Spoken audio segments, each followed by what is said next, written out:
Hi guys, welcome. Dana here from the Magic Junk Drawer. And this is the one and only time we had a strike. Now, our union didn't strike. We were actually the only store, it was us and there was a grand union in our county that was not on strike. And this happened to be at the time that my brother started. Remember I told you he was 15? And he was just going to be 16 in June. Our store was so crazy from this strike, and I think it went on for like a week to 10 days. It was so crazy that every register had 2 people scheduled. You couldn't get a parking space in the lot or behind the building. We had to carpool and pick each other up. It was so crazy. And my poor brother, excuse me, I'm not feeling that great. He had to, this is how he started, and he was like, is it always like this? Like, meanwhile, I mean, it was so crazy, and then the union settled, and then things went back to normal. But the amount of business, we couldn't even keep up with it. We couldn't move fast enough. There was no other, it was us and a grand union. And if you ever shopped at Grand Union, they were very expensive. I think they were on their way out for a long time too. A&P was, you know, looking back on it, I remember when my mom was sick, there was a Grand Union by her house, and I remember stopping there and thinking the prices were so outrageous and there was no help in the store. And then it was shortly after that the Grand Union went out of business. And I should have seen that coming, because that's what happened to us. I remember somebody was buying coffee creamer. Like, it was a big thing of coffee creamer, but it was like almost $9. And I'm like, that is ridiculous for coffee creamer. And no help in the store. So the prices went up crazy, but there was no help. And I should have seen it coming. The other thing was, they weren't fixing anything. The refrigeration in the store was bad. They weren't fixing the refrigeration. What they did was they lowered the temperature in the store so it was freezing. So if you were working there like in July, you needed a winter coat because it was freezing. Yeah, so I kind of should have seen this coming, but I guess maybe I didn't want to see it. I don't know. I mean, it was, all the signs were there. And then they started implementing really stupid, like,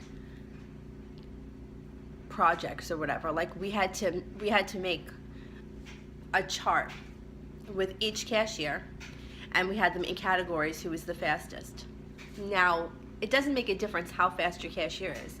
If you have like an older lady writing out a check, or if you have somebody that forgot their wallet in the car, you know, it doesn't matter how fast the kid is because it's going to hold up the line anyway.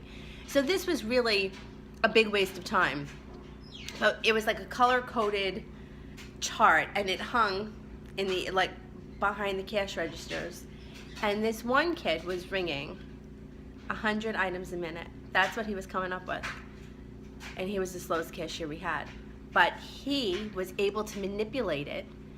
The way his hand was big enough that he could hit the 2 buttons to stop the time.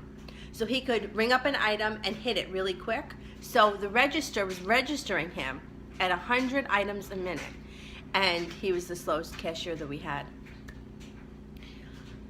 His hand was big enough to stop the time. But it just goes to show you, like, here we are analyzing how fast the cashier is, but nobody's taking into consideration the customer. What if the customer's not bagging? What if it's a $400 order and the customer is standing there? It's going to take, you know, 5 minutes for that kid to bag everything.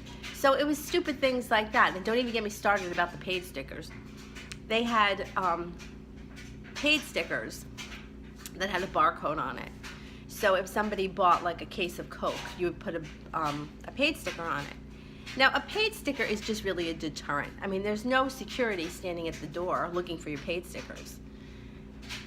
We would have to scan the paid stickers, and somebody was analyzing how many paid stickers we used a day.